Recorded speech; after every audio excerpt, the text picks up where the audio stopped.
mo gbàdúrà fún Alhaji Dr. Oriyomi Hamzat lórúkọ Jésù ẹ ní jábọ́. I pray for you in the name of Jesus. Ọlá Ànábì wa Muhammad sallallahu alaihi wasallam. Mo gbàdúrà fún yín. Alhaji Oriyomi Hamzat. Ìdìde ẹ̀dá lẹ̀ ń wá. Ìdìde ẹ̀dá lẹ̀ ń wá. Ìtẹ̀síwájú ẹ̀dá lẹ̀ ń wá. Àti jẹ àti mú ẹ̀dá ń lẹ̀ ń wá. Gbogbo ọjọ́ ayé yín bí ó ṣe dá fún yàn lẹ̀ ń lé. Gbogbo ẹni tó ń sáré pé kẹ́ ẹ wálẹ̀ wọ́n máa fi ọwọ́ ara wọn ṣera wọn. Mo ṣe wà ní ọ́fíìsì lọ́sàn yìí, ẹ̀mí Olúwa tọ̀ mí wá fi àdúrà ran ìránṣẹ́ yìí lọ́wọ́. Bàbá lẹ jẹ́ sí wa, ẹ̀gbọ́n lẹ jẹ́ sí wa.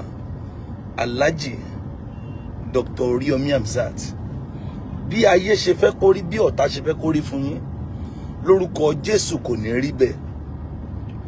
You are passing through a lot right now. Àráyé sọ̀rọ̀ ìgbà tí a ríra yẹn last náà la ríra last. I am praying for you from the bottom of my heart. I am praying for you from the inner part of my heart. Láti inú ọkàn mi wá, Alhaji Dr. Oriyomi Hamzat, ẹ ní wálẹ̀. Ohun tó ṣẹlẹ̀ yìí, kò sí tí Ọlọ́run ò mọ̀ sí, kò sí bí ìṣẹ̀lẹ̀ yìí ṣe fẹ́ wáyé tí ayé ò ní dárúkọ yín nínú ẹ̀. Torí bí mo ṣe wò ó, ọ̀dọ̀ yín ni wọ́n ti wá polówó nǹkan yẹn. Àbí kò sí ẹ̀sùn kankan lọ́wọ́ yín bó tilẹ̀ wù kó mọ. Gbogbo ẹni tó ń sáré kẹ́ ẹ ṣubú, ìránṣẹ́ Ọlọ́run ni yín o. Let me call you ìránṣẹ́ Ọlọ́run Alhaji Dr. Oriyomi Hamzat. Gbogbo ẹni tó bá ń sáré kẹ́ ẹ ṣubú, lórúkọ Jésù Olúwa máa bì wọ́n ṣubú. Mo gbàdúrà ẹ ò ní dààmú. Mo gbàdúrà ẹ ò ní dààmú lórí ara yín, lórí ọmọ, lórí aya, lórí ilé iṣẹ́ tẹ́ ẹ ní. Ẹ ò ní dààmú. Orí àwọn arúgbó tẹ́ ẹ ti ràn lọ́wọ́, orí àwọn ọ̀dọ́ tẹ́ ẹ ti ràn lọ́wọ́, orí àwọn opó tẹ́ ẹ ti ràn lọ́wọ́, orí gbogbo ènìyàn tẹ́ ẹ ti ràn lọ́wọ́, tẹ́ ẹ ti dùn nínú. Ó tó àkókò tí àwọn orí yẹn máa dìde láti jà fún yín. Ọlọ́run fúnra rẹ̀ yóò jà fún yín. Ọlọ́run fúnra rẹ̀ yóò jà fún yín. Ọlọ́run fúnra rẹ̀ yóò jà fún yín. Bí mo ti ń fẹ́ kó rí fún yín, kó rí bẹ́ẹ̀ fẹ́mi náà. Bí mo ti ń fẹ́ kó rí fún yín, Alhaji Dr. Oriyomi Hamzat, kó rí bẹ́ẹ̀ fẹ́mi náà. Mi rí time láti jókòó ṣe fídíò. Mo ṣe wà nínú mọ́tò nsìn ni mo ṣe ní kí n ṣe wọn bá tí n bá lè ṣe. Alhaji Dr. Oriyomi Hamzat, lórúkọ Jésù ẹ ní wálẹ̀, ẹ ní wálẹ̀, ẹ ní wálẹ̀, ẹ ní wálẹ̀, ẹ ní wálẹ̀, ẹ ní wálẹ̀, ẹ ní wálẹ̀, ẹ ní wálẹ̀, ẹ ní wálẹ̀. Olúwa yóò gba ìjà yín jà. Olúwa yóò gba ìjà yín jà. Ọlọ́run yóò gba ìjà yín jà. Eléyìí dàbí ìdánwò. Ó dàbí ìdánwò lọ sínú ògo tuntun, lọ sínú ògo mìíràn. Ẹ má bínú, mo ń drive lọ́wọ́ ni. Eléyìí dàbí ìdánwò. Ó dàbí ìdánwò. Ó dàbí ìdánwò sínú ògo mìíràn. Ó dàbí test sínú ibi gíga mìíràn. Lórúkọ Jésù, ìpele tó kàn tọ́lọ́run mú yín lọ, ó máa mú yín débẹ̀.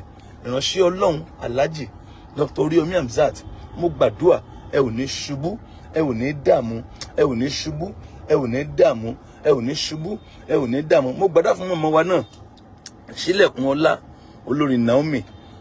Mo receive message àwọn náà bóyá látọ̀dọ̀ PA wọn, I don't know, bí a week àbí ó kù 2 weeks tí ìṣẹ̀lẹ̀ yẹn máa ṣẹlẹ̀.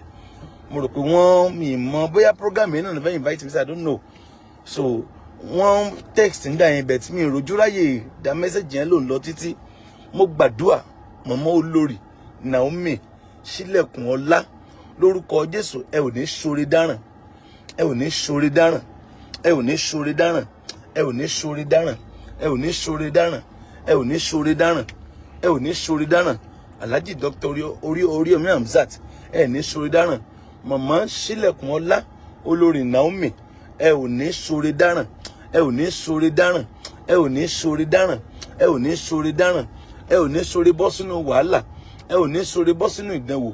Olúwa yóò wà pẹ̀lú yín o, Olúwa yóò wà pẹ̀lú yín o, Olúwa yóò wà pẹ̀lú yín o, Olúwa yóò wà pẹ̀lú yín o, Olúwa yóò wà pẹ̀lú yín o, Olúwa yóò wà pẹ̀lú yín o, Olúwa yóò wà pẹ̀lú yín o, Olúwa yóò wà pẹ̀lú yín o, Olúwa yóò wà pẹ̀lú yín o, Olúwa yóò wà pẹ̀lú yín o, Olúwa yóò wà pẹ̀lú yín o. Alhaji Dr. Oriyomi Hamzat, Olúwa yóò wà pẹ̀lú yín. Olórí Sílẹ̀kùn Ọlá Naomi, Olúwa yóò wà pẹ̀lú yín, Olúwa yóò wà pẹ̀lú yín, Olúwa yóò wà pẹ̀lú yín, Olúwa yóò wà pẹ̀lú yín. Ibikíbi tẹ́ bá wà, Olúwa yóò dì yín mú. Ọlọ́run yóò jẹ́ àlàáfíà yín, yóò jẹ́ okun yín. Ọlọ́run yóò jẹ́ àlàáfíà yín, Ọlọ́run yóò tù yín nínú. Ọlọ́run yóò jẹ́ àlàáfíà yín, Ọlọ́run yóò tù yín nínú. Ọlọ́run yóò jẹ́ àlàáfíà yín, Olúwa yóò tù yín nínú, yóò tù yín lọ́kàn, yóò tù yín nínú, yóò tù yín lọ́kàn. Ẹ ò mọ̀ pé bó ṣe máa rí nìyẹn, kò sẹ́ni lè mọ̀, kò sẹ́ni lè mọ̀. Chọ́ọ̀chì náà ń kọ́ńtró èrò, chọ́ọ̀chì náà àbí ibo ni crowd ti sí, ṣùgbọ́n tọjọ́ yẹn ó yí Ọlọ́run, tọjọ́ yẹn yí Ọlọ́run. Àdúrà mi ni pé àlàáfíà yóò bá àwọn ẹbí náà, gbogbo ẹbí tí nǹkan yẹn ṣẹlẹ̀ sí, gbogbo ẹbí tí ọmọ wọn tó tí wọ́n sọmọ nínú ìṣẹ̀lẹ̀ náà, mo gbàdúrà lórúkọ Jésù, Olúwa yóò tù yín nínú, Olúwa yóò tù yín nínú, Olúwa yóò ránṣẹ́ àánú sí yín, Ọlọ́run yóò ránṣẹ́ àánú sí yín, Ọlọ́run yóò ránṣẹ́ àánú sí yín, Ọlọ́run yóò ránṣẹ́ àánú sí yín. So Alhaji Dr. Oriyomi Hamzat àti mama olórí Naomi Sílẹ̀kùn Ọlá, lórúkọ Jésù, àánú Ọlọ́run kò ní fi yín sílẹ̀, àánú Ọlọ́run kò ní fi yín sílẹ̀. Lórúkọ Jésù, bí ayé ṣe fẹ́ kó rí, kò ní rí bẹ́ẹ̀ fún yín o, kò ní rí bẹ́ẹ̀ fún yín o, kò ní rí bẹ́ẹ̀ fún yín o, kò ní rí bẹ́ẹ̀ fún yín o, kò ní rí bẹ́ẹ̀ fún yín o, kò ní rí bẹ́ẹ̀ fún yín o, kò ní rí bẹ́ẹ̀ fún yín o. Ẹ ó máa tẹ̀síwájú, ẹ ó máa tẹ̀síwájú, ẹ ó máa tẹ̀síwájú lórúkọ Jésù, ẹ ó máa tẹ̀síwájú lórúkọ Jésù, ẹ ó máa tẹ̀síwájú lórúkọ Jésù, ẹ ó máa tẹ̀síwájú lórúkọ Jésù, ẹ ó máa tẹ̀síwájú. Bẹ́ẹ̀ ni yóò dẹ̀ rí. Ògo ni fún Olúwa, ògo ni fún Olúwa, ògo ni fún Olúwa, ògo ni fún Olúwa, ògo ni fún Olúwa. Jésù Olúwa wa, àmín. Ẹ má rẹ̀wẹ̀sì o, Alhaji Dr. Oriyomi Hamzat, ẹ má rẹ̀wẹ̀sì, ẹ má rẹ̀wẹ̀sì. Aṣíwájú wa lẹ jẹ́ nínú gbogbo nǹkan wọ̀nyí, bàbá lẹ jẹ́ fún wa. Ẹ má rẹ̀wẹ̀sì, ẹ má káàárẹ̀, ẹ tẹ̀síwájú, ẹ tẹ̀síwájú, ẹ má rẹ̀wẹ̀sì. Ìwé orin wa ní máa ṣiṣẹ́ lọ, má ṣe wá ìsinmi, máa fúrúgbìn, olùkórè ń bọ̀, ojú Olúwa ń wo iṣẹ́ rẹ̀, àwọn màlẹ́kà mímọ́ wọ́n wọ̀. Bá ṣeré bá ṣe ibi, èrè iṣẹ́ rẹ̀ ìwọ ó gbà. Ire lẹ́ ń ṣe, ẹ ó gba ire lórúkọ Jésù, lórúkọ Jésù. Ọlọ́run ní fi yín sílẹ̀, Ọlọ́run ní kọ̀ yín sílẹ̀ o. Olórí Naomi, Ọlọ́run ní kọ̀ yín sílẹ̀, Ọlọ́run ní fi yín sílẹ̀. Ẹ kú iṣẹ́ aráàlú, ẹ kú kó lè dà lórúkọ Jésù.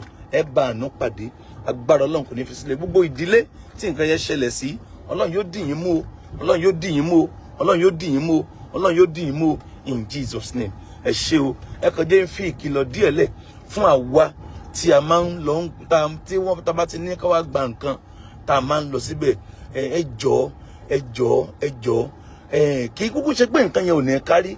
Jẹ́jẹ́ mọ̀ pé táwọn èèyàn bá ní sùúrù, táwọn èèyàn bá ń ṣe sùúrù, táwọn èèyàn bá ń calm down láti gba nǹkan, Ọlọ́run gbọ́, nǹkan yẹn á tó àtúnṣekù.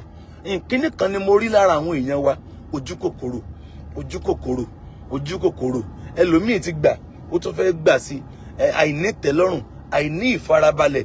Wọ́n máa ní ẹ ní sùúrù kíní máa kárì. Ẹlòmíì ò ní gbọ́. Ẹ ní sùúrù, àwọn ìyá arúgbó, àwọn opó, àwọn ọmọdé, ẹ jọ̀ọ́, ẹ já máa ṣe sùúrù, ẹ já ṣe sùúrù. Kò sí ìtálá yóò fi ká iná mọ̀ pín nǹkan. Jésù gan fún rẹ̀, òun gan bọ́ ẹgbàájì èèyàn. Jésù fún rẹ̀, Mark 8 nínú ìwé Mark orí 8. Jésù fúnra rẹ̀ kò rán àwọn èèyàn lọ torí pé bí ń pa wọ́n. Jésù bọ́ ju gbogbo àwọn èèyàn tá à ń kó jọ ń sìn lọ. Jésù bọ́ jù wọ́n lọ. Ìgbà yẹn wọn dẹ̀ kí ń ka obìnrin, wọ́n yìí ka ọmọdé. Sà níbì kan wọ́n náà ka ọkùnrin 5,000. Inú Mark 8 wọ́n ní wọ́n ka ọkùnrin 4,000 láì ka ọmọdé, láì ka àwọn ìyàwó wọn. Ẹ wá imagine ibi tán ti bọ́ èèyàn bíi 20,000. Kí ló fẹ́ ṣẹlẹ̀ ńbẹ̀? Sùúrù ni. Ẹ jẹ́ máa na sùúrù sí. Tálá yóò fi parẹ́ ni wọ́n máa pín nǹkan. Kò lè parẹ́ pé ká máa pín nǹkan, kò possible, because aláìní ò lè tán láyé.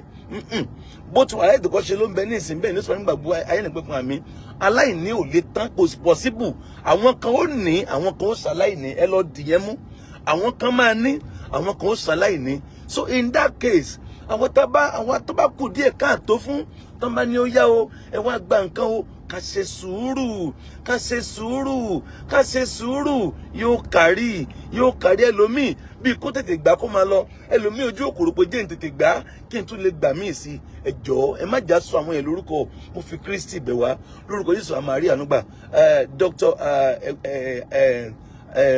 ẹ̀gbọ́n wa bàbá wa Alhaji Dr. Oriyomi Hamzat, you know I love you, sir.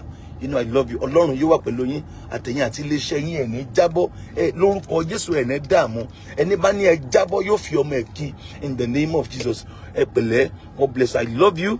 Mọ́mí Dr. Ṣílẹ̀kùnọlá olórí Naomi ẹ pẹ̀lẹ́ mà ẹ pẹ̀lẹ́ mà ẹ pẹ̀lẹ́ mà God bless you.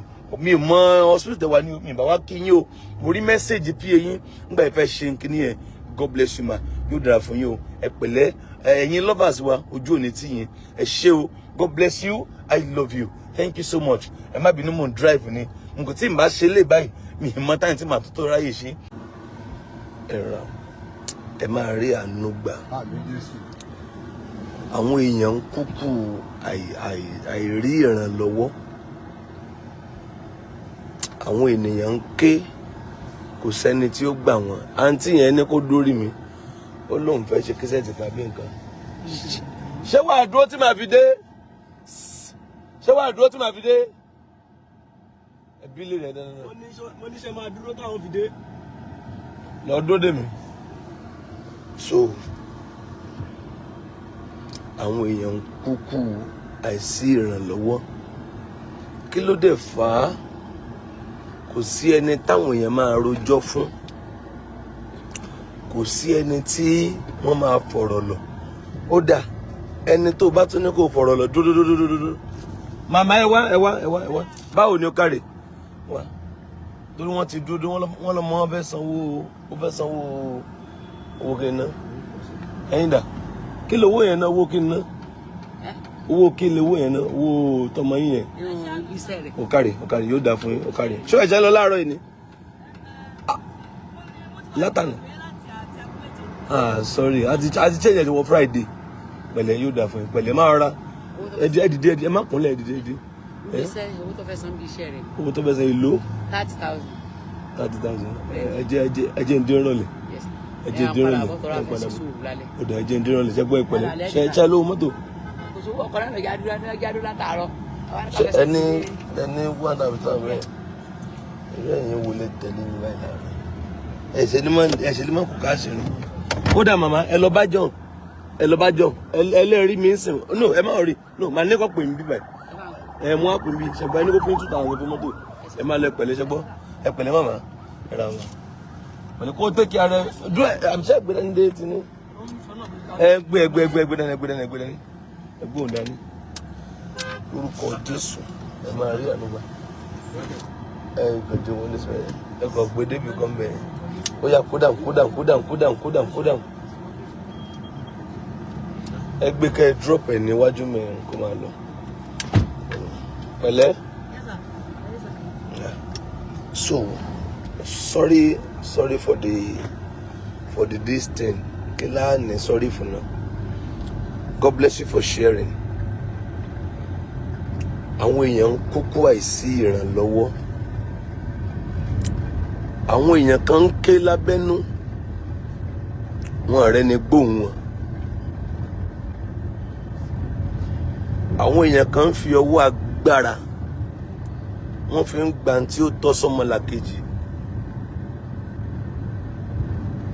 àwọn èèyàn ń ṣàìsàn àìsí ìrànlọ́wọ́ àwọn èèyàn ń kúkú àìsí aláàánú àìsí ẹni tí ó gbà wọ́n Bíbélì sọ láàrin kan ó ní èmi ké mi ò rẹ́ni tí ó gbà mí mo ké mi ò rẹ́ni tí ó gbà mí likewise ayé tá a wà báyìí àwọn èèyàn ń ké àwọn bẹ́ẹ̀ bọ́ta ni ó gbọ́ ọ́nù yàrá níbi tó wà bóun náà ṣe máa gbọ́ ó ṣàìsàn nǹkan ń ṣe ọ́ nínú òun la mẹ́wàá kọjá who wants to hear you who because the world is already full of challenges. Onkaluku náà ń bá tiẹ̀ káàkiri. Ṣùgbọ́n tó bá ń lọ báyìí ojoojúmọ́ ni òkú ó máa sùn.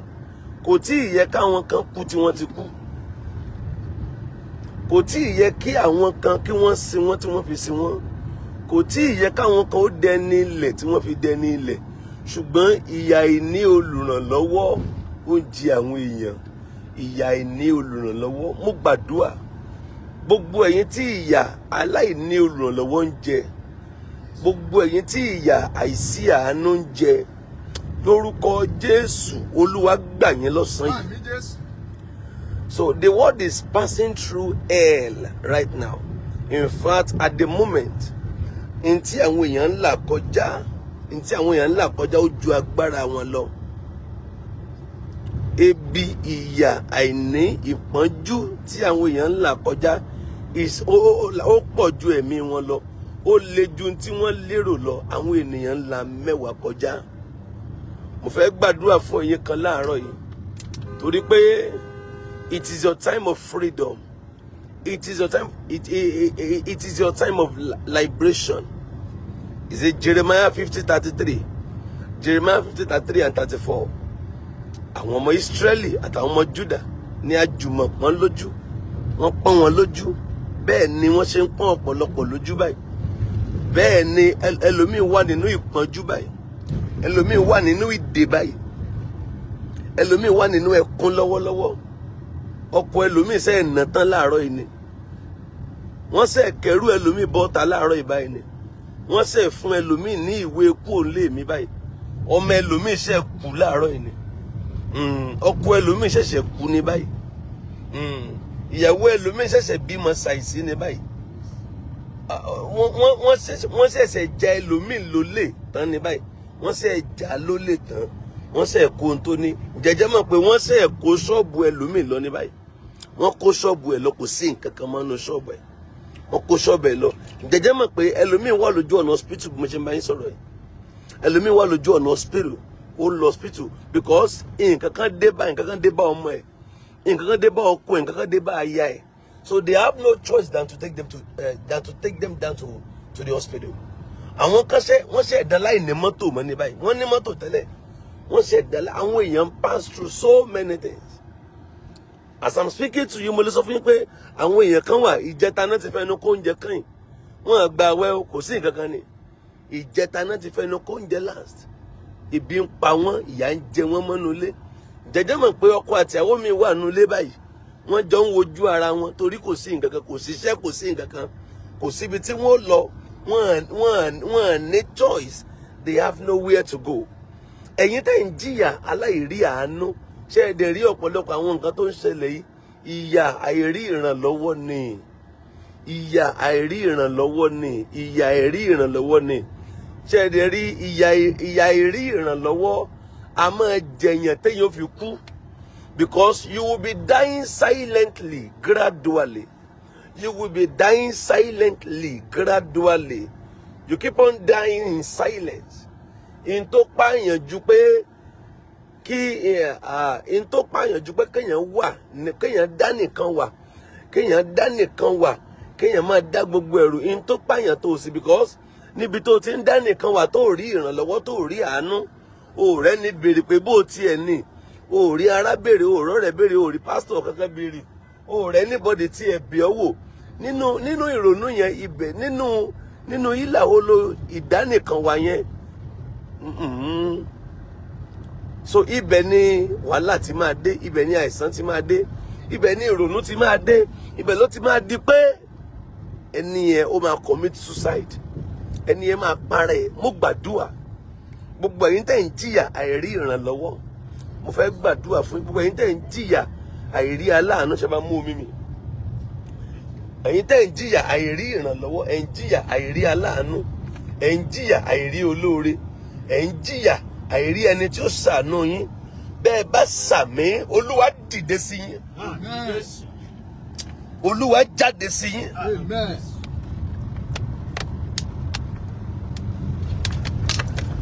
Olúwa jáde sí yín. Olúwa jáde sí yín. Olúwa jáde sí yín.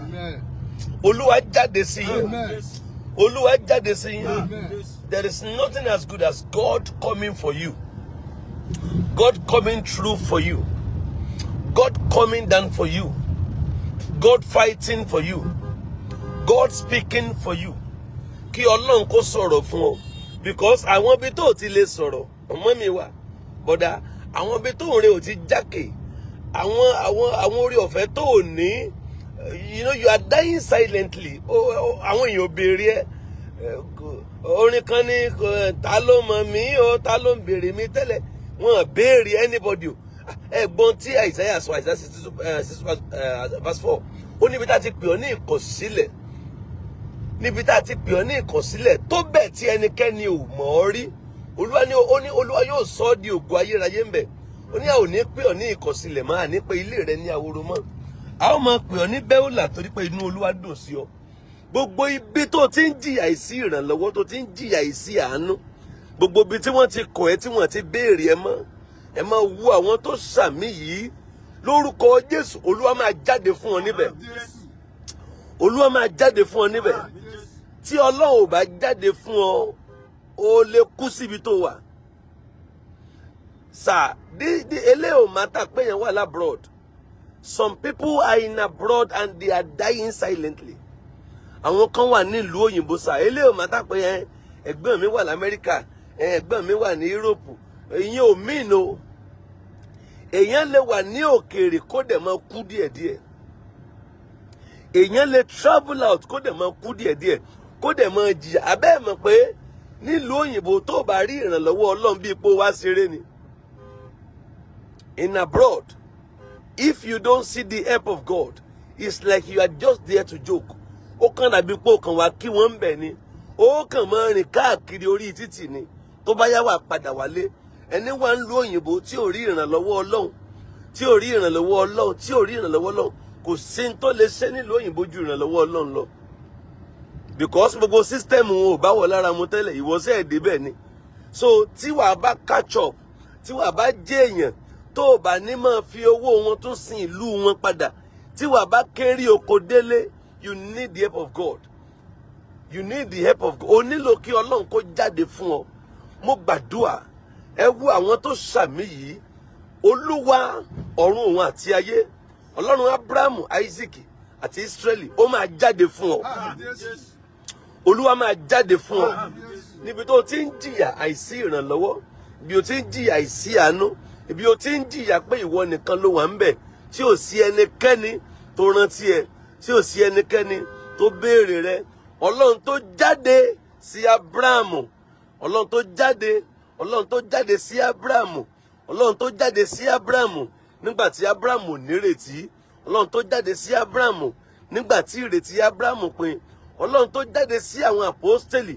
Ọlọ́run tó jáde sí àwọn wòlíì ìgbàanì. Ọlọ́run tó sì tún jáde sí àwọn èèyàn títí di ìsinsìnyí. Lórúkọ Jésù ní ọ̀sẹ̀ yìí ó máa jáde sí ọ. Olúwa máa jáde sí ọ. Olúwa máa jáde sí ọ. Olúwa máa jáde sí ọ. Olúwa máa jáde sí ọ. Olúwa máa jáde sí ọ. Olúwa máa jáde sí ọ. Olúwa máa jáde sí ọ. Mo ní ìṣẹ́jú méje sí i. Láàrin ìṣẹ́jú méje yẹn, a sọ eléyìí. A sọ mi mọ iye ìgbà tá a sọ.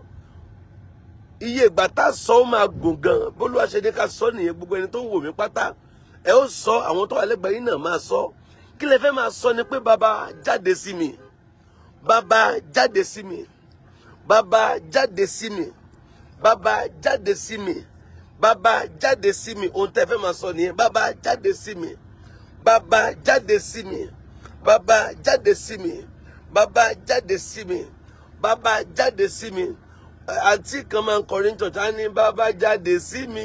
Ẹnu ẹ̀ mo ti gbọ́. Bàbá jáde sí mi lọ́nà tí mi ò lérò. Bàbá jáde sí mi. Màá tún orin ẹ̀kọ́ lẹ́ẹ̀kan sí. Àǹtí yẹn ló máa ń kọ, bóyá lómi ló kọ mi ò mọ̀. Bẹ́ẹ̀nu àǹtí yẹn mo ti gbọ́. Ó máa ní bàbá jáde sí mi. Ọmọ jáde sí mi lọ́nà tí mi ò lérò, ọ̀nà tí mi rò. Bàbá jáde sí mi.